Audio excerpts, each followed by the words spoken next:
शांति। आज रात्रि क्लास है 26 जुलाई 1968।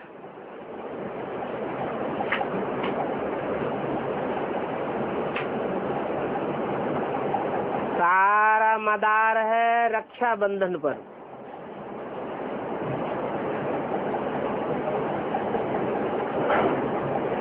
रक्षाबंधन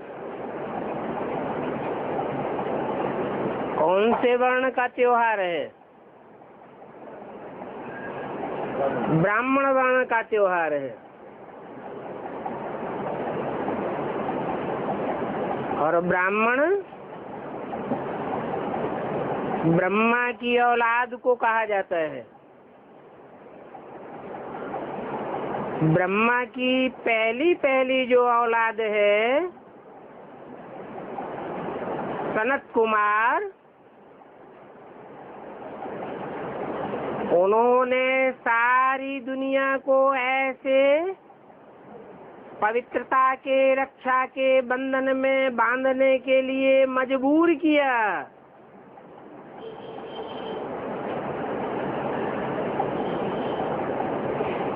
कि सारा मदार रक्षा बंधन के ऊपर आ जाता है। दुनिया के सारे कार्य पवित्रता से ही होते हैं।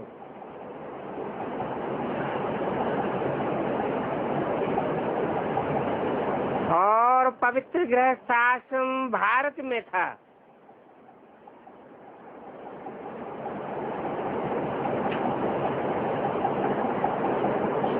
जब सनातन धर्म की स्थापना हुई थी,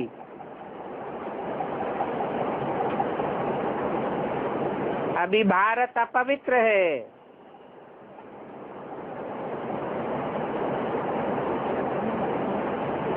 जब अपवित्र है तो देवी देवता सनातन धर्म की ग्लानि होती है।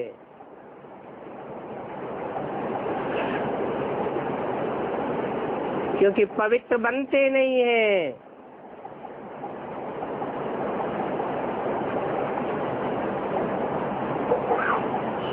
नारायण की कोई ग्लानि नहीं होती है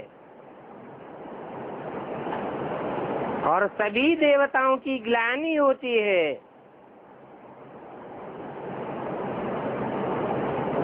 मनुष्यों की और राक्षसों की तो बात ही छोड़ दो।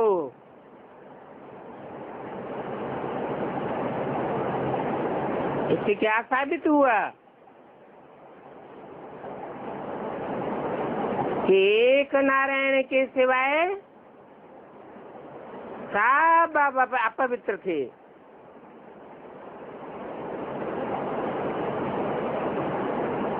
पहला पवित्रता का बंधन नारायण वाली आत्मा ने अपने को बांधा।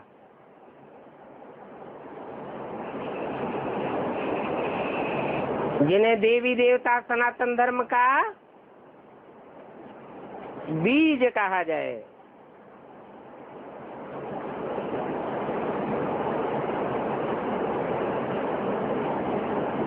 ऐसा बीजारोपण करने के लिए पुरुषोत्तम संगम युग पर बाप ही आते हैं और कहते हैं कि पावन देवता बनो। किसके द्वारा कहते हैं? ब्रह्मा मुख से कहते हैं पवित्र देवता बनो। ब्रह्मम वाक्यम जनार्दनम कहा जाता है।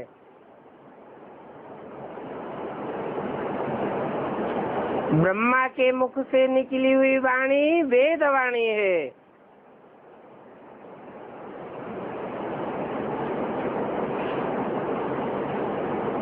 तो कहते हैं पवित्र बनो। और ये भी बताते हैं जब आते हैं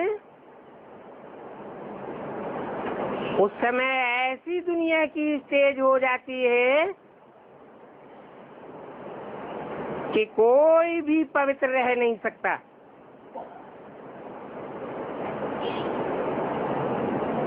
सब अपवित्र होते हैं। पतित दुनिया में सब पतित।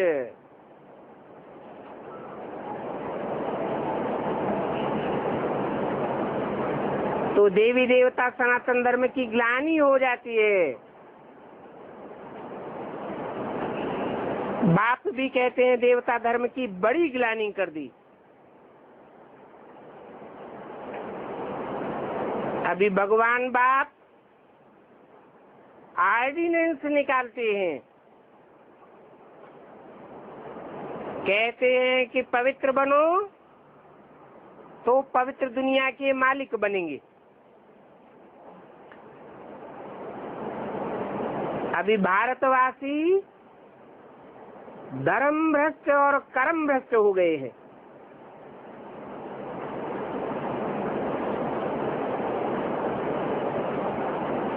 धर्म की बड़े से बड़ी धारणा है पवित्रता।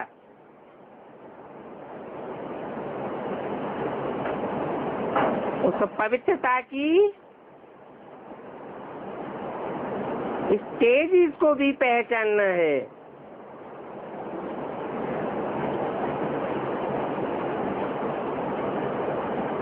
पवित्रता के बारे में गहराइयों को नहीं जानते हैं।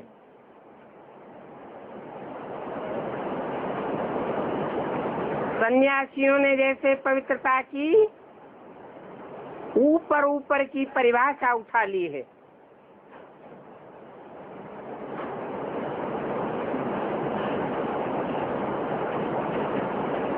समझते हैं कि घर घाट छोड़ देने से पवित्र हो जाते हैं,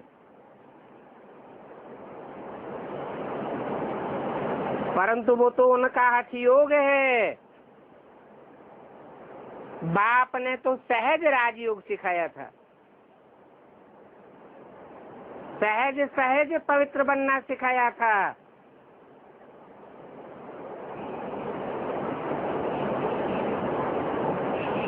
इन सन्यासियों ने तो भारत की पवित्रता की ग्लानि कर दी है। वास्तव में देवी देवता धर्म पवित्र था।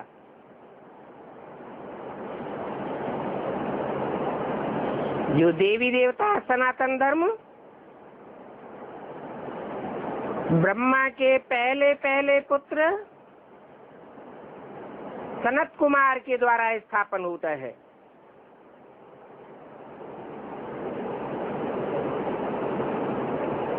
अभी वही धर्म पवित्र बन गया है।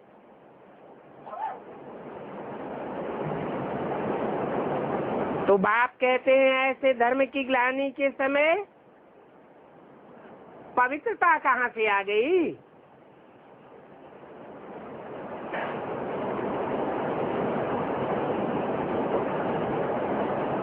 पहले एक में पवित्रता आवेगी या सभी में पवित्रता आवेगी?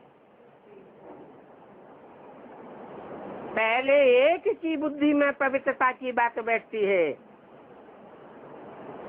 फिर नंबरवार औरों की बुद्धि में बैठती है।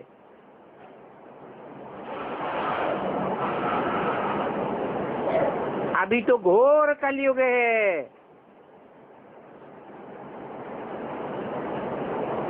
तो पवित्रता की बात पर ध्यान ही नहीं देते हैं। इसलिए आदि सनातन देवी देवता धर्म की ग्लानि हो पड़ी है। इस पवित्रता की बात को 100% समझाने में कितनी मेहनत लगती है।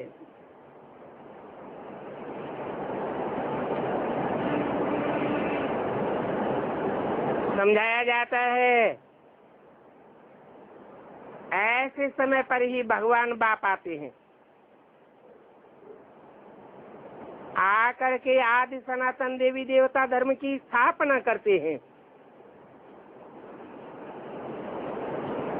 और कहते हैं कि पवित्र बनो।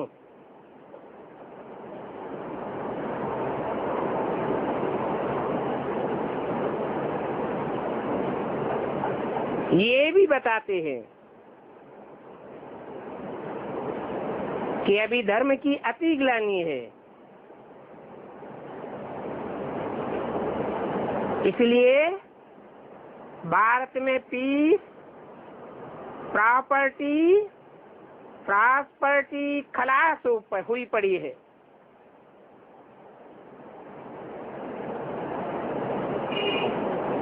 अभी तो कोई अपन को देवता नहीं समझते हैं।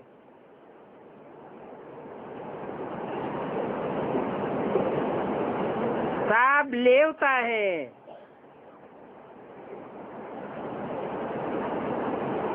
सब देह अभिमानी बन पड़े।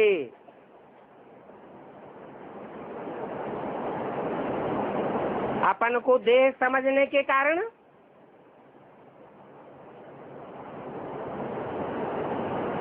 शरीर रूपी रथ के लिए ही सब कुछ करते हैं। सब स्वार्थी है।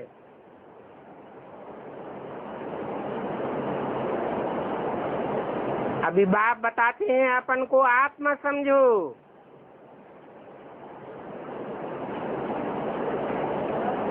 रथ नहीं समझो। रथ समझेंगे तो स्वार्थी बनेंगे। आत्मा समझेंगे तो सुप्रीम सोल बाप की तरह परमार्थी रहेंगे। देने वाले दाता देवता बनेंगे। कोई से लेने की इच्छा नहीं करेंगे।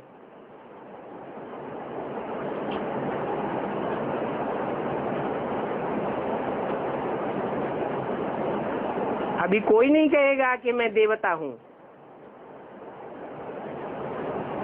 और ही कहते हैं कि ये देवताएं भी तो विकारी थे। अरे देवताएं तो आत्मिक स्थिति वाले होते हैं, स्वस्थिति में रहने वाले,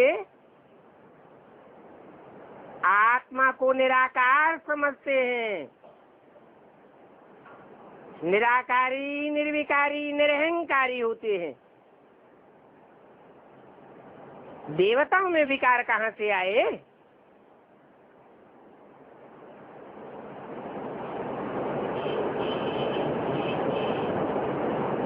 भारत पूज्य था,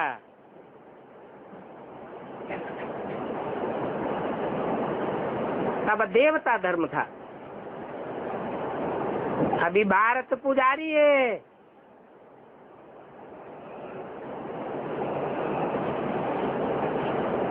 पुजारियों को दर दर माथा टेकना पड़ता है। पूज्य को कोई के दर पर माथा टेकने की दरकार नहीं।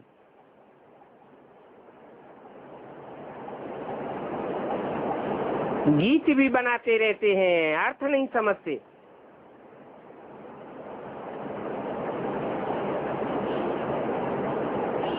ऐसी ऐसी संस्थाएं हैं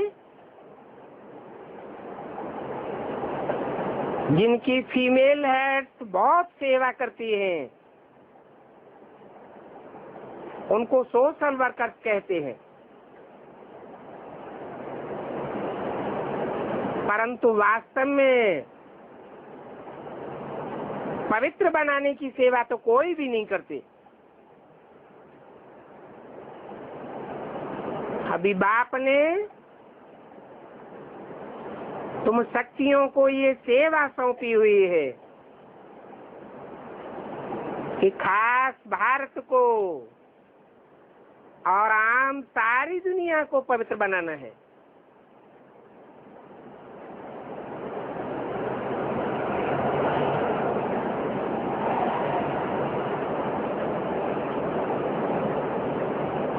ऐसी धर्म की ग्लानि के समय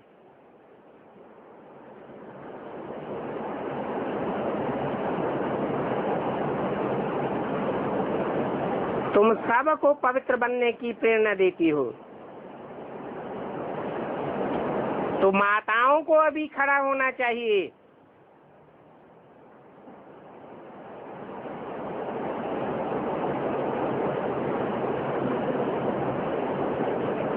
ताकि नेपाल आदि की तरफ पवित्र बन सके।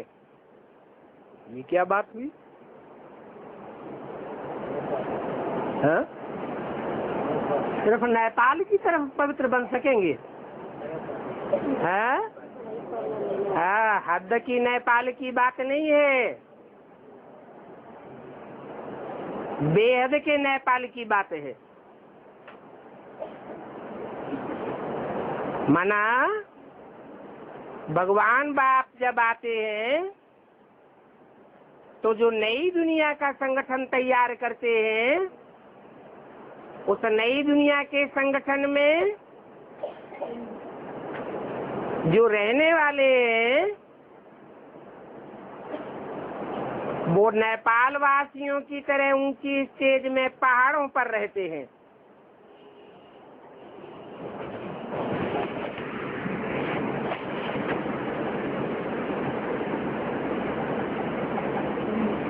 ऐसी ऊंची स्टेज पर रहने वालों के ऊपर विदेशियों के प्रभाव का आक्रमण नहीं होता है। विदेशी हिम्मत नहीं कर पाते हैं उनको अपने प्रभाव में लेने के लिए।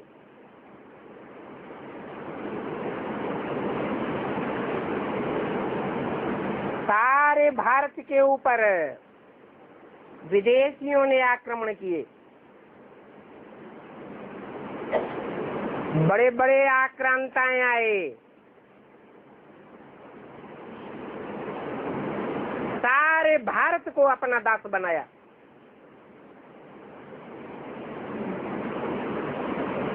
परंतु नेपाल को प्रभावित नहीं कर सके। नेपाल के ऊपर आक्रमण करने की और परास्त करने की हिम्मत नहीं जुटा सके।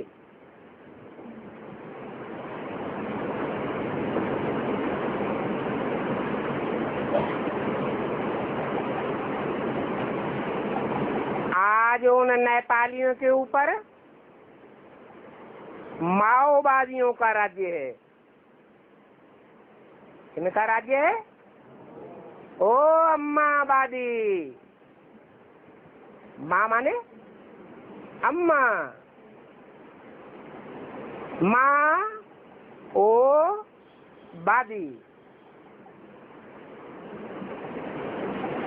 जो माँ की मान्यता करने वाले हैं।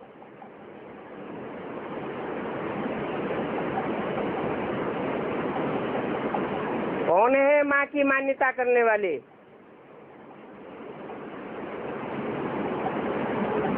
है देवी की मान्यता करने वाले।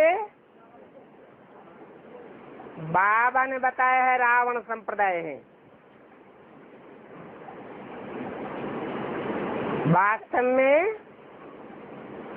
मान्यता उसकी होनी चाहिए जो सर्वोपरि मान्य है। देवियों को भी देवी बनाया किसने? शक्तियों को शक्तिशाली बनाया किसने? बाप ने बनाया। बाप अभी भी कहते हैं, हे भारत की माताओं, भारत को खास और दुनिया को आम पवित्रता का पाठ पढ़ाओ। उसमें भी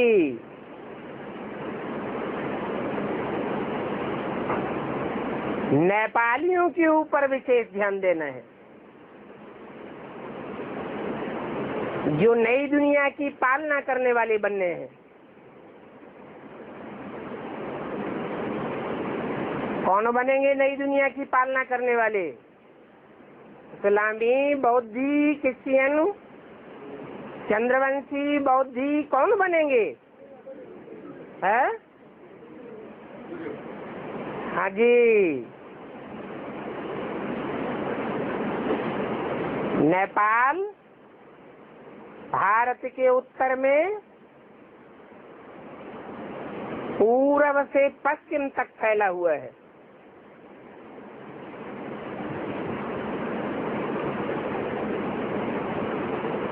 आधा हिस्सा मैदानी है और आधे से ज्यादा हिस्सा पहाड़ी है। जैसे शंकर के लिए कहते हैं, महादेव के लिए कहते हैं कैलाशीवासी, तो कोई कैलाश पर जाकर के नहीं बैठता है। वास्तव में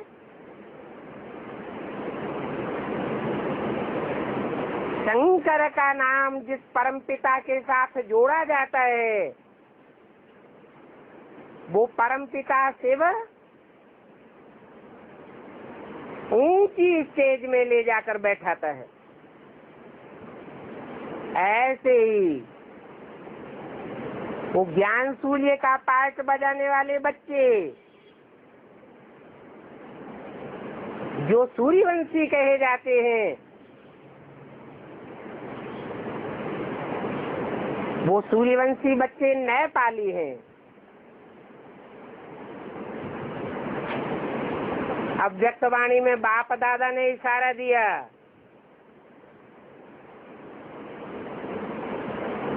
संदेशियों के द्वारा इशारा दिया, मम्मा बाबा का जन्म नेपाल में होगा।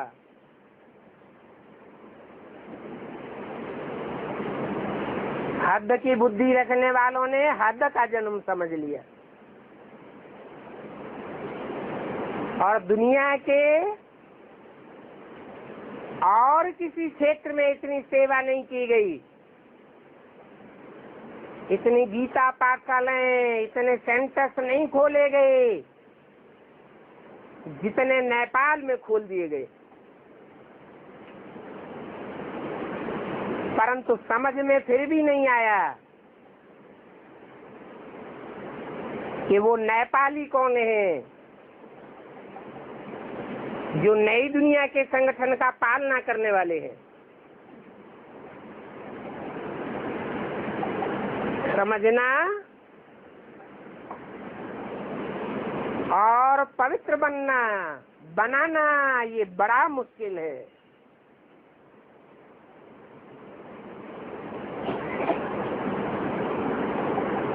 नेपाल का जो महेंद्र है, उस समय नेपाल का राजा 68 में कौन था? महेंद्र। वो तो पवित्रता को भी नहीं मानेंगे।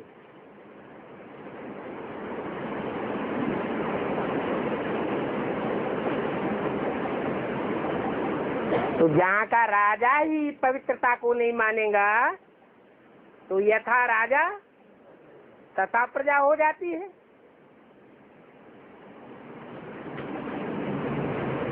फिर प्रजा भी नहीं मानेगी।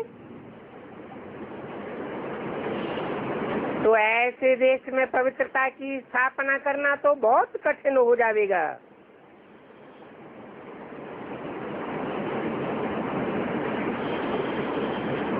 कहेंगे महान से महान पतित है।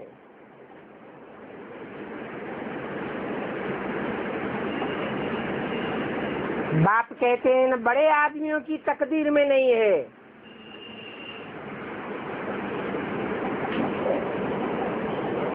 ये हद की दुनिया के बड़े आदमी हैं।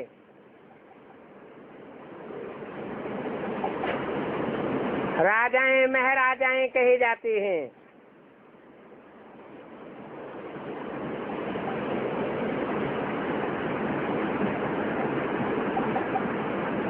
तुम तो कोई भी को सुना सकते हो कि देवताएं कैसे पवित्र थे। कोई घरघाट को छोड़ करके जंगल में जाकर के पवित्र नहीं रहते थे। घर गृहस्थ में रहते हुए पवित्र थे। मन भी पवित्र था, तन भी पवित्र था, तन की इंद्रियां भी पवित्र थी, वाचा भी पवित्र थी।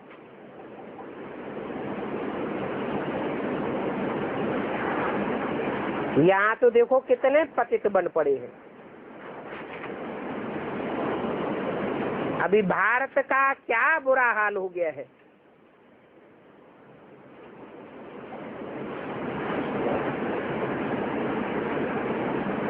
तो अभी ही बाप कहते हैं कि पवित्र बनो।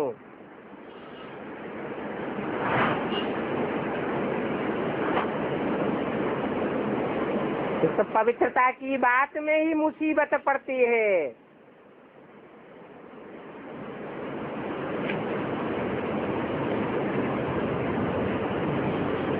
समाज वाले भी मुसीबतें पैदा करते हैं, गवर्नमेंट भी मुसीबत पैदा करती है, जन्म जन्मांतर के आत्मा में जो विकारों का लेप छेप लगा है,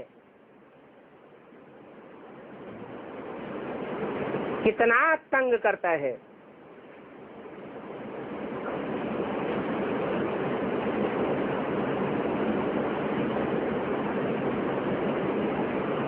और प्रकृति के 5 तत्व भी माया को ही सपोर्ट करने लग पड़ते हैं।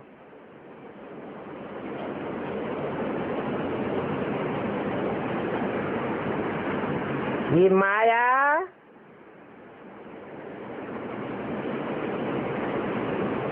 शिवालय को घड़ी घड़ी भुला देती है।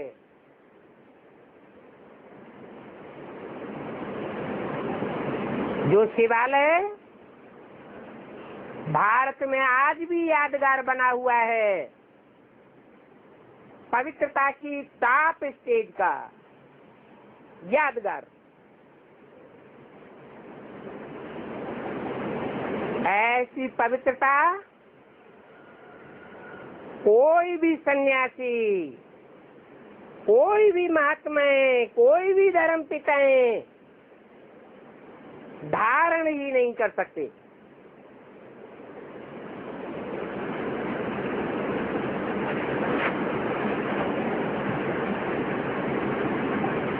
यहाँ भी कितने बच्चे आते हैं,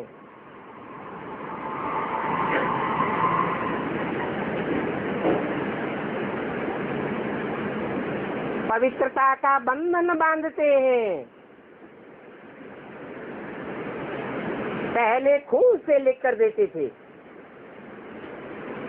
अभी स्टाम्प पेपर पर लिख करके देते हैं।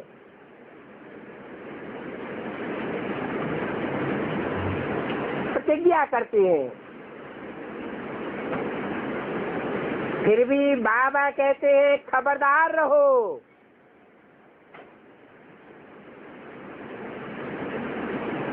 ऐसा न हो कि माया एक ही थप्पड़ में तुमको गिराई देवे।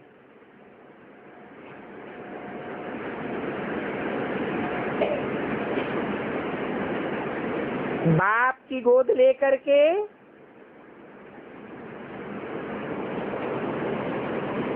बाप की गोद में बच्चा बैठे और माया बेटी आकर के थप्पड़ लगाए दे।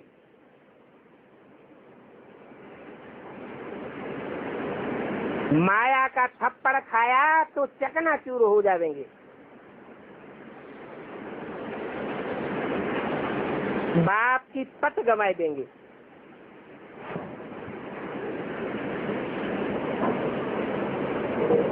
इसलिए कहते हैं पवित्र रहना बड़ा मुश्किल है।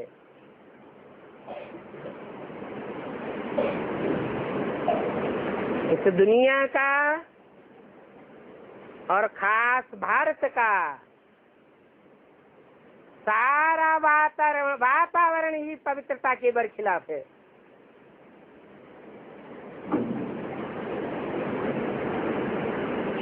इसलिए बाबा ने गंधर्वी विवाह की रस्म रखी, परंतु उसमें भी बात मत पूछो।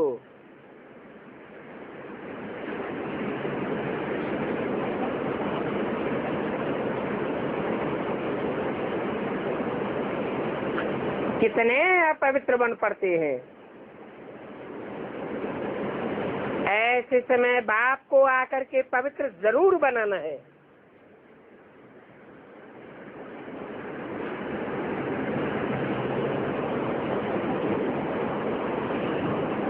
जब बाप आते हैं तो मौत सामने खड़ा हुआ होता है। हा? कब आते हैं बाप? है संगम युग में भी कब? 76 में। तो मौत सामने था क्या?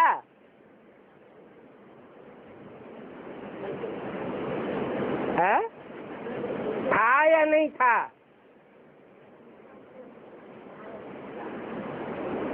बेहद का बाप है तो बेहद का मौत भी ब्राह्मणों के सामने था।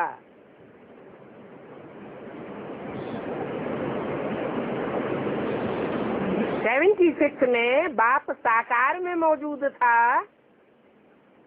या नहीं था? है? था।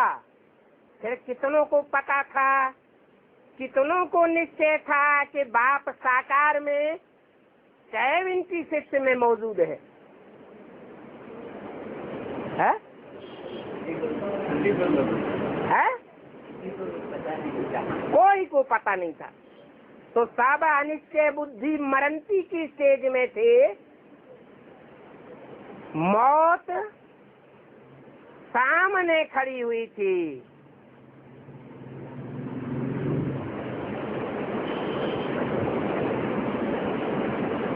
निश्चय बुद्धि विजय से किसी को नहीं कहेंगे।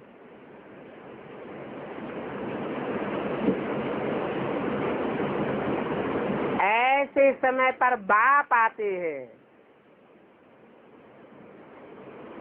किसमें आते हैं? जिसमें आते हैं वो प्रजापिता ब्रह्मा साबित होता है।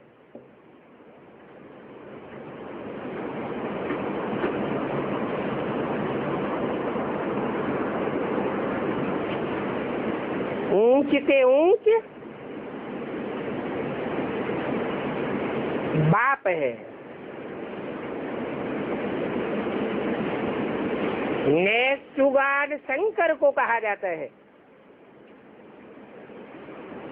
फिर next to God Prajapita, next to God Krishna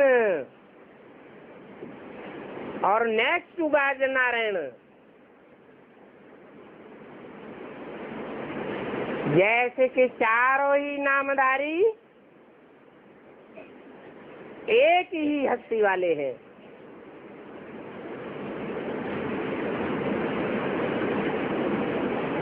वो श्रेष्ठ से श्रेष्ठ पार्ट बजाने वाला बाप उस हस्ती के द्वारा नंबरवार बच्चों को विजयंती की स्टेज में ले जाता है।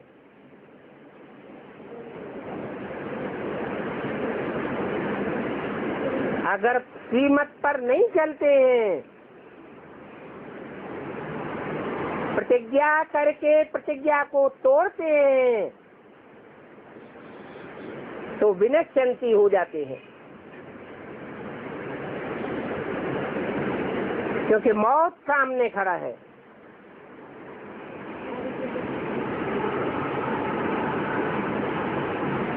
ऐसे टाइम पर जब बाप आते हैं, बेहद का मौत सामने खड़ा हुआ है, तो बच्चों के अंदर में सफाई चाहिए, सच्चाई चाहिए,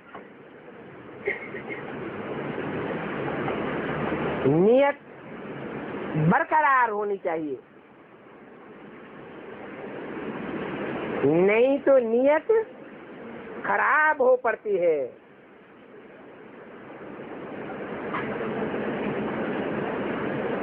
सच्चाई है पवित्रता की, दैवी गुणों को धारण करने की। एक एक बच्चे को अपने अंदर को पहचानना है, जानना है, कदम कदम पर जांच करनी है। हमारी चलन देवताओं जैसी बनती जाती है,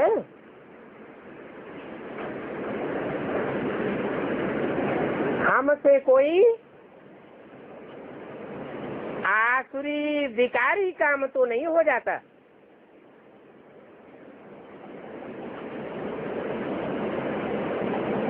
विकारी शब्द ही जाहिर करता है, वि माने विपरीत, कार्य माने कार्य करने वाला, श्रीमत के विपरीत कार्य करने वाला। जो अंजाम किया है बाप के सामने, वो पवित्रता की राखी के बंधन को तोड़ देते हैं।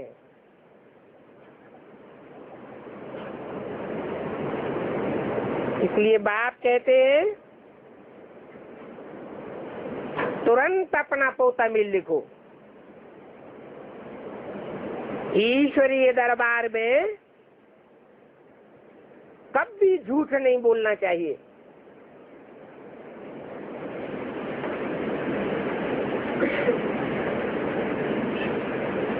छिपाना नहीं चाहिए। अगर छिपाते रहेंगे तो 100 गुना होता जाएगा।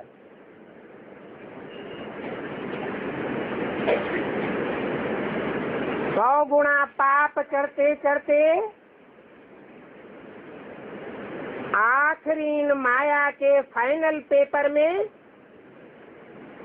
पूरे ही फां हो जाते हैं।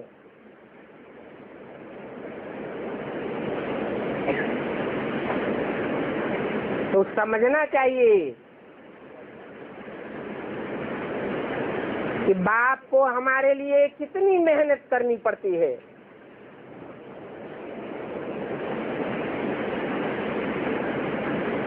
पाप आत्माओं को पुण्य आत्मा बनाने में। फिर भी बाप कहते हैं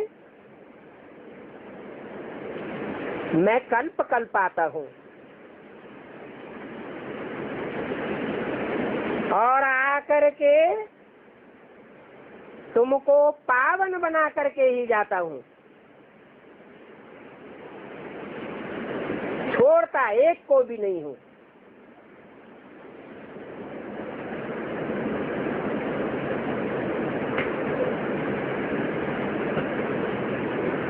बच्चों के बंधन भी किस्म किस्म के हैं।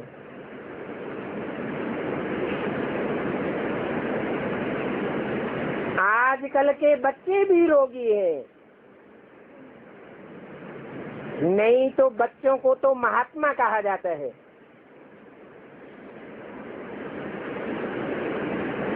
आजकल के छोटी छोटी उम्र के बच्चे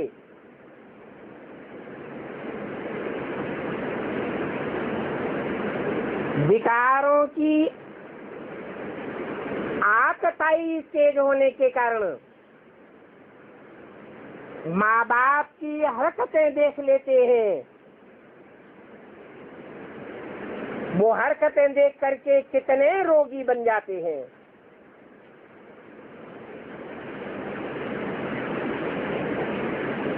ऐसे माहौल को छोड़कर बच्चे भी कहाँ जावें।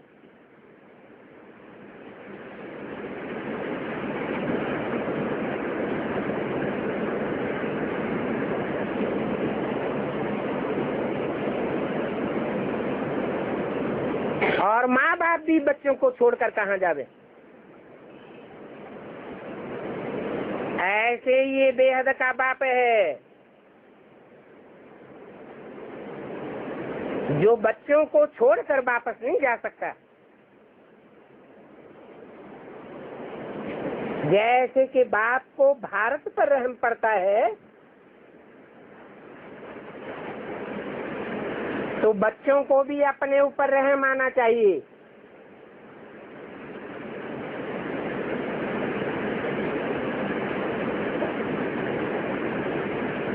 भारत की महिमा करते हैं ना,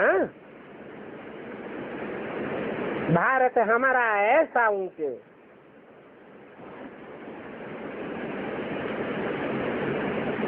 कितनी ही महिमा करते हैं भारत की।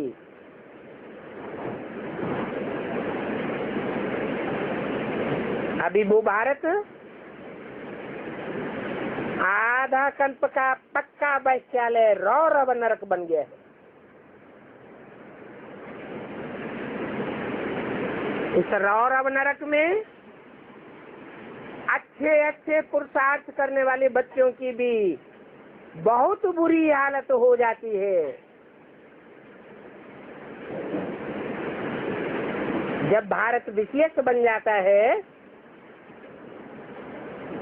तो बाप आकर के वाइसलेस बनाते हैं।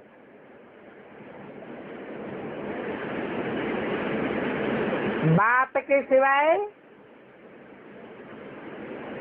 और कोई धर्मात्मा, धर्म पिता, महात्मा आदि में वाइसलेस बनाने की ताकत ही नहीं। तो बाप को ही पतित पावन कह करके बुलाते हैं। गाते भी हैं पतित पावन सीताराम या सीताओं की रम।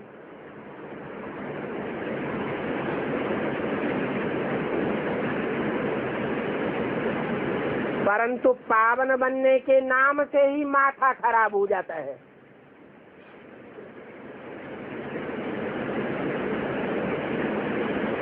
कितना संघर्ष चलता है।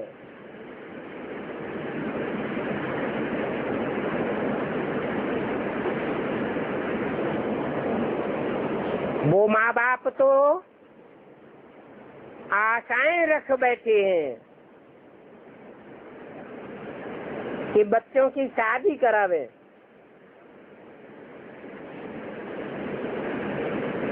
गटर में डाले, अपने वंश का नाम बाला करें, लाखों रुपया खर्च कर देते हैं।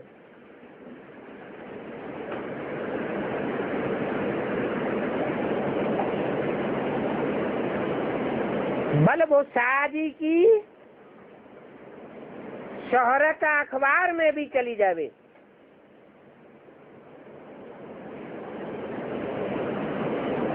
भगवानवाद बड़े बड़े आदमी लाखों रुपया खर्च करते हैं।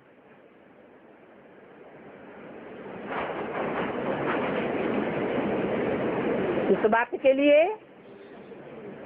बच्चों को गटर में डालने के लिए, विषय वैतरणी नदी में ढकेलने के लिए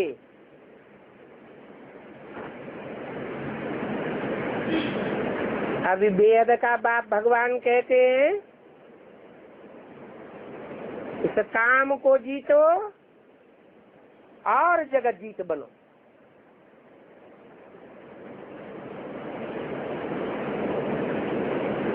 इस काम विकार के कारण खास आधा कल्प पाप आत्माएं बनते रहे हो।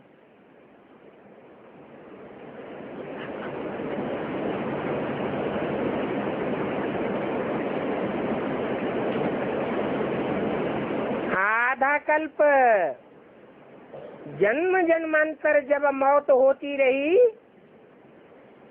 तो अंत मते सो गते होती रही। स्त्री चोला रहा तो पुरुष की याद में शरीर छोड़ता रहा। पुरुष चोला रहा तो 63 जन्मों में स्त्री चोले की याद में शरीर छोड़ता रहा, तो अंतमते सो गते होती जाती है। और ही दिन दूना रात चौगुना काम का वेग बढ़ता ही जाता है।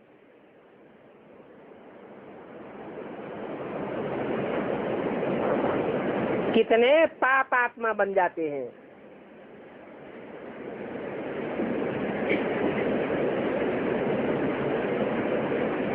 कौन सा अंग सबसे ज्यादा पाप करता है?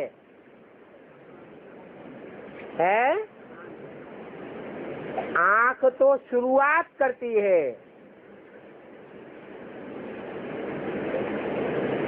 लेकिन अंतिम स्टेज तक कौन सा अंग पहुंचाता है?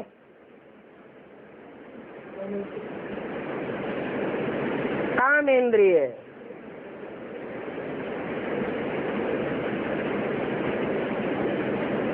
कहाँ शिव की कामेंद्रिय पूजी जाती है?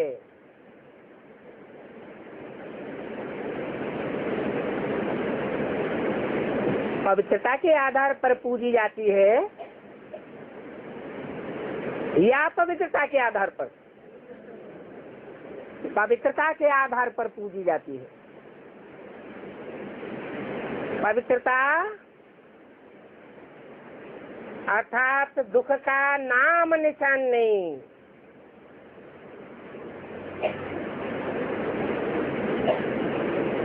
इंद्रिय धारण करने वाले को भी दुख का नाम निशान नहीं, आसक्ति का नाम निशान नहीं।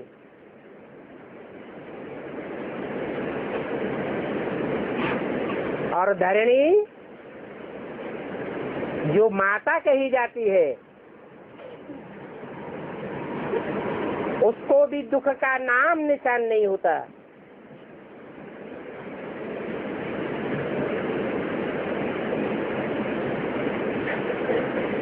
तो शिव का वो रूप शिवालयों में पूजा जाता है। और कोई भी ऐसा देवता नहीं है जिसका लिंग पूजा जाता हो। और इंद्रियों को 100% पवित्र बनाया, परंतु उन 33 करोड़ देवताओं ने काम इंद्रियों को 100% पवित्र नहीं बना पाया। इसलिए काम जीते जगत जीत विश्वनाथ के रूप में एक ही देवता का गायन है, बाकी 7 देवताएं नंबरवार है।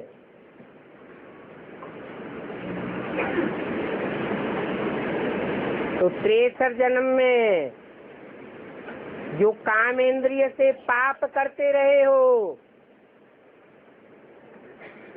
वो पाप कट जावे योग के बल से, तो तुम नंबरवार पावन दुनिया के मालिक बन सकते हो।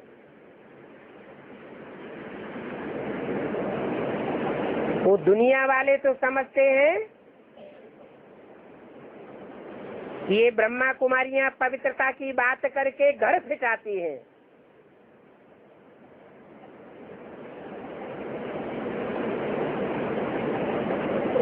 परंतु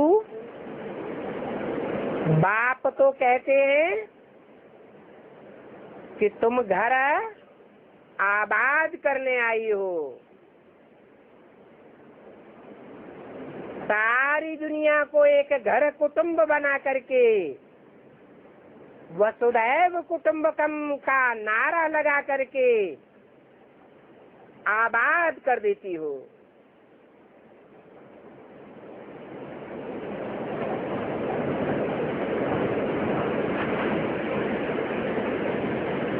आत्मा आत्मा भाई भाई समझना, भाई बहन समझना,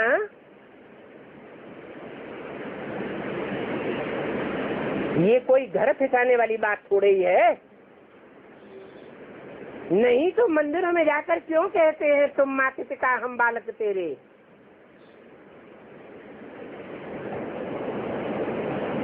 मंदिर में जाकर कहेंगे, अरे घर गृहस्थ में जाकर के पतित बन पड़ते हैं।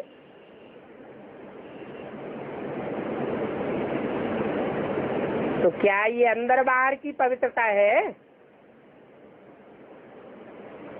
ये अंदर की सच्चाई है। भक्ति मार्ग में कहते एक है और करते दूसरा है।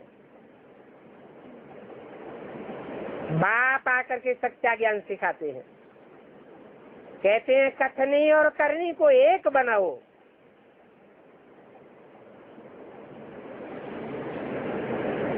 यहाँ तो बाप कहते हैं पति पत्नी आपस में दोनों एक दूसरे को भाई भाई समझो, क्योंकि भाई बहन समझने में भी माया खोट मार देती है। ये आंखें बड़ी धोखेबाज हैं।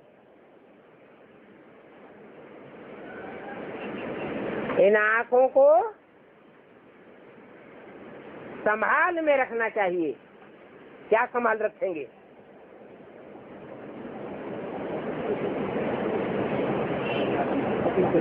जब भी आंखों से कोई को देखें तो प्रैक्टिस पक्की होती जाए कि हम देह को नहीं देखते हैं,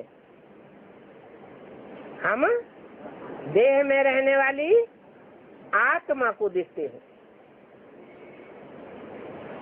आत्मा परमात्मा बाप परम पिता का बच्चा है, बच्ची नहीं है। क्या है? बच्चा है। वो परम पिता बाप जब ब्रह्मा के तन में आते हैं और हम ब्रह्मा के बच्चे बनते हैं, तब हम भाई बहन हैं। परंतु ब्रह्मा के द्वारा भगवान बाप प्रत्यक्ष नहीं होते हैं। संसार में भगवान बाप किसके द्वारा प्रत्यक्ष होते हैं? है? प्रजापिता ब्रह्मा के द्वारा।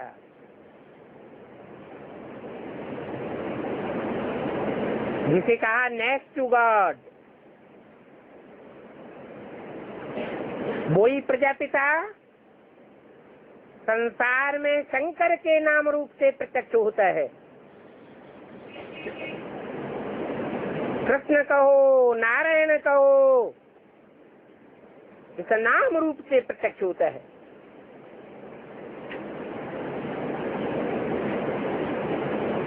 तो तुमको ब्रह्मा कुमार कुमारी नहीं बनाते हैं, क्या बनाते हैं? प्रजापिता ब्रह्मा कुमार कुमारी, जिनका लक्ष्य है, क्या लक्ष्य है?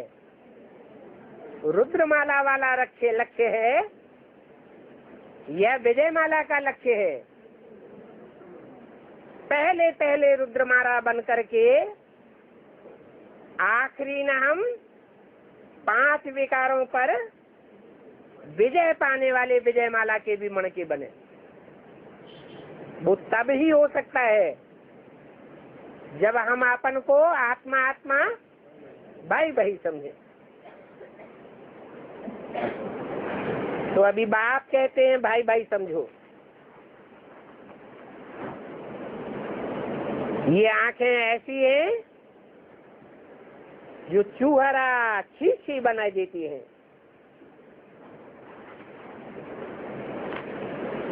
इसके लिए बाप को याद करते रहो तो पावन बन जावेंगे। जो बाप को याद नहीं करते हैं ब्राह्मण, नहीं पहचानते, नहीं मानते, सिर्फ ब्रह्मा को ही मानते हैं, जानते हैं, पहचानते हैं, गीता का भगवान साकार में समझते हैं, वो पावन नहीं बन जाएंगे? है? बनेंगे या नहीं? है?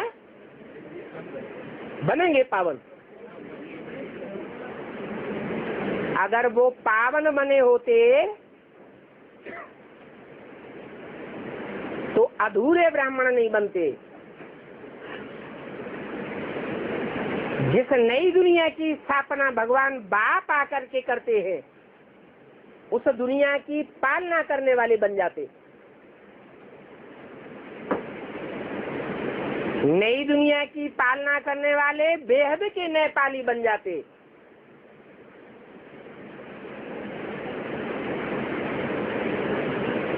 और उन बेहद के नेपाली बच्चों को दुनिया का कोई भी संगठन डाउन नहीं कर सकता है।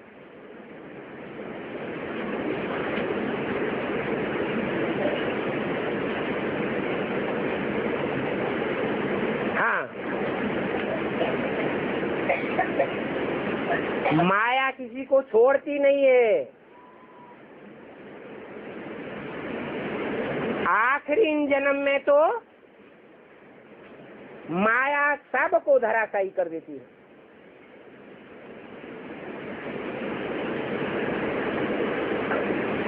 सारी दुनिया में प्रजातंत्र राज्य हो गया,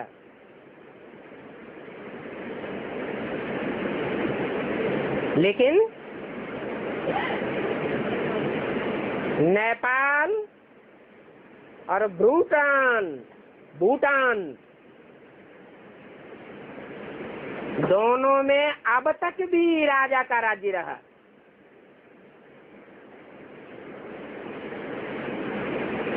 नेपाल भी नीचे गिर गया, राजा की राजाई खत्म हो गई। किसका राज्य आ गया है? माओवादियों का राज्य आ गया।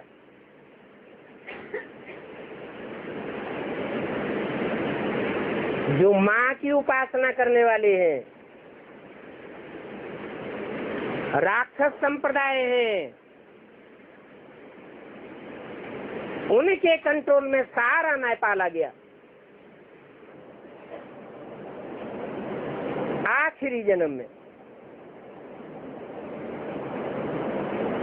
फिर भी बाप माताओं शक्तियों को कहते हैं कि तुम माताओं में सब एक जैसी माताएं नहीं है, एक जैसी कन्याएं नहीं है। कोई कोई सूपनखा पूतना है जो नरक का दरवाजा खोल करके बैठ जाती है, नहीं तो सात शिव की शक्तियां हैं जो सच्चे सच्चे बेहद के नेपाल राज्य की स्थापना करती है।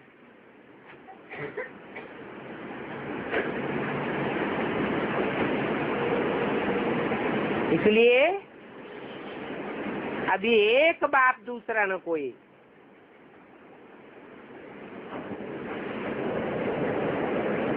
नहीं तो मुफ्त में पद भ्रष्ट कर देंगे।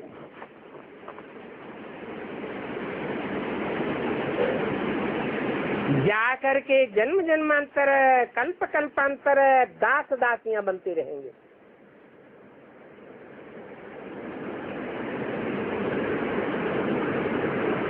अभी बाप के बने हो तो गफलत नहीं करना। गफलत करने के कारण घाटा बहुत पड़ जाता है। इसलिए बाप कहते हैं इस रूहानी सेवा के लिए फीमेल्स बहुत चाहिए। मेल तो बहुत चाहिए, ऐसे क्यों नहीं कहा?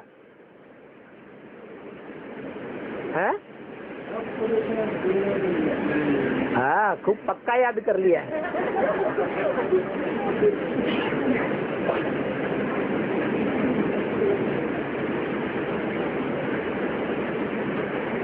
पुरुषोला विकारों को कंट्रोल करने में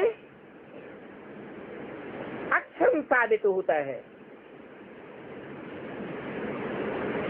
फिर भी सुप्रीम सोल बाप पुरुष चोले में आता है या स्त्री चोले में आता है? पुरुष चोले में आता है। जन्म जन्मांतर के पुरुषों के स्वभाव संस्कार धारण करने वाली आत्माओं को रुद्रमाला का मणका बनाता है, जन्म जन्मांतर का राजा बनाता है, या स्त्री स्वभाव संस्कार धारण करने वालों को जन्म जन्मांतर का राजा बनाता है? किसको बनाता है? रुद्रमाला के मणकों को बाप आकर के उठाता है। क्यों? ये तो पार्सलिटी वाली बात हो गई।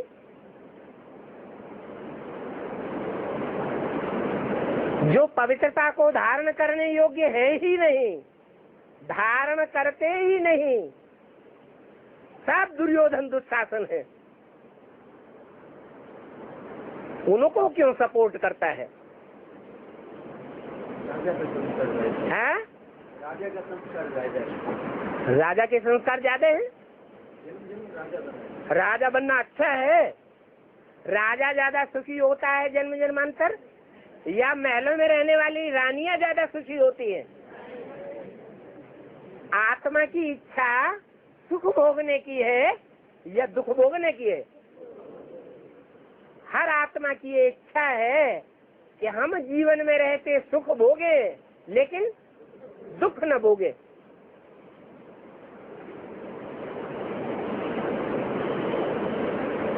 तो फायदे में कौन रहा है? जो जन्म जन्मांतर के पवित्रता के संस्कार धारण करने वाली कन्याएं माताएं,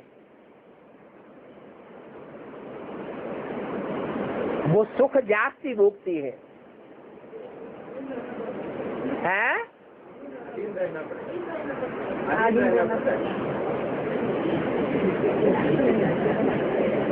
ब्राह्मणों की दुनिया में ब्राह्मण बने आकर के तो आधीन रहना अच्छा है। ब्राह्मणों की दुनिया में ब्राह्मण बनने के बाद या स्वाधीन रहना अच्छा है? स्वाधीन रहना अच्छा है। किसी के अधीन नहीं बनेंगे, है? क्यों? जो एक बाप है उसकी अधीनता स्वीकार करनी पड़ी ना, तो ये तो अच्छी बात नहीं है, हैं? बाप है। अरे जो बच्चा बाप की कमाई में से एक पैसा न ले, अपनी कमाई से ही बाप से 1.25 गुना बन करके दिखाए, वो बच्चा ज्यादा पावरफुल या बाप की कमाई के आधार पर कमाए हुए धन के ऊपर काबिज हो करके दुनियावी सुख शांति मान मर्तबा भोगता रहे, वो ज्यादा पावरफुल है? कौन? माना जो अपनी कमाई का खाए। हाँ जी, तो ये रुद्रमाला के मणके ऐसे ही मणके हैं। यज्ञ के आज के भले सब फेलियर हैं, उन फेलियर से राम संप्रदाय वालों को बाप ने कोई माल मिल्कियत नहीं दी। यज्ञ से उनको कोई सहारा नहीं मिलता है।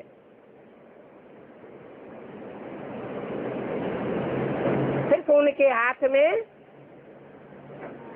तीर और कमान पकड़ाई देते हैं। ये लोग ज्ञान के बाण और ये लोग अपना पुरुषार्थ रूपी धनुष।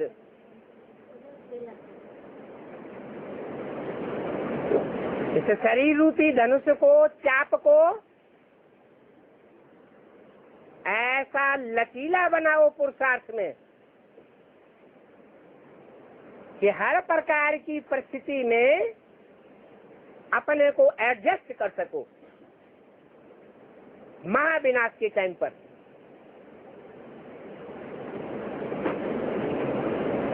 तो वो बच्चे बाप से ये आशा नहीं करते कि वो हमको जोनल इंचार्ज बनाए देवे तब हम बढ़िया ब्राह्मण बनेंगे, सेंटर इंचार्ज बनाए देवे, महलमानियां अटारियां हमको सौंप देवे। मांगने से मरना भला।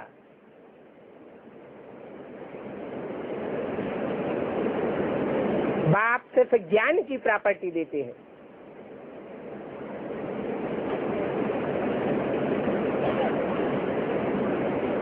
और पुरुष प्रभाव को, पुरुष चोले को तो कोई शरणागत लेने की दरकार भी नहीं है।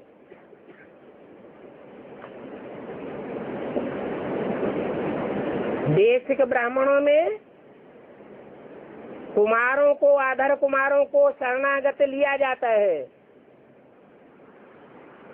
सरेंडर किया जाता है।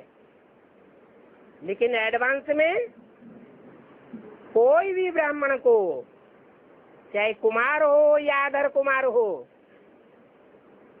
उसको शरण में नहीं लिया जाता।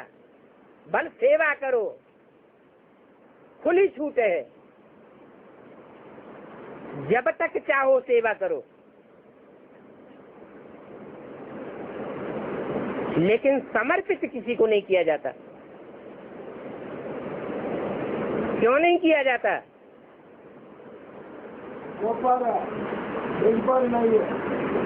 हाँ, एक तो ये बात कि शिव बाबा गौपाल बन करके आते हैं, गौओं की पालना करते हैं। गौएं अर्थात भारत की वो कन्याएं माताएं जिनको आज के पिशाची राक्षसी माहौल में कोई न कोई शरण में रहने की जरूरत पड़ती है, वो स्वच्छंद होकर के जीवन नहीं बिता सकती। स्वतंत्र होकर के रहे तो उनकी दुर्गति होने की संभावना ज्यादा है। इसलिए बाप आकर के ये गौशाला खोलते हैं। गांव गांव में, शहर शहर में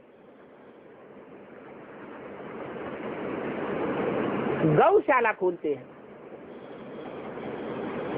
जो यादगार भक्ति मार्ग में चलती है गीता मंदिरों की।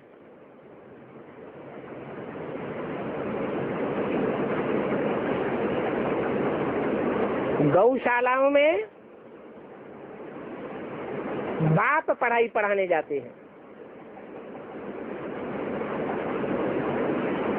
इसलिए उसका नाम गीता मंदिर पड़ा हुआ है। मुख्य लक्ष्य है पवित्रता के बंधन में बंधना और दूसरों को बांधना, यही पढ़ाई पढ़ाते हैं। सात को कहते हैं कि सात धंधों में है नुकसान सिवाय एक ईश्वरीय धंधे के। जिस्मानी सर्विस को छोड़ करके रूहानी सर्विस करनी है।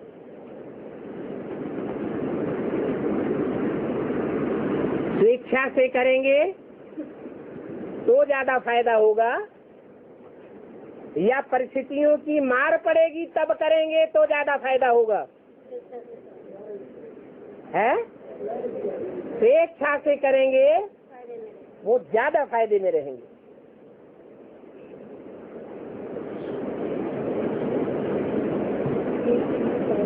जो बड़े बड़े आदमी बनेंगे बेहद के, उनके लिए बड़ी रूहानी सर्विस चाहिए। अच्छा, बच्चों को गुड नाइट, ओम शांति।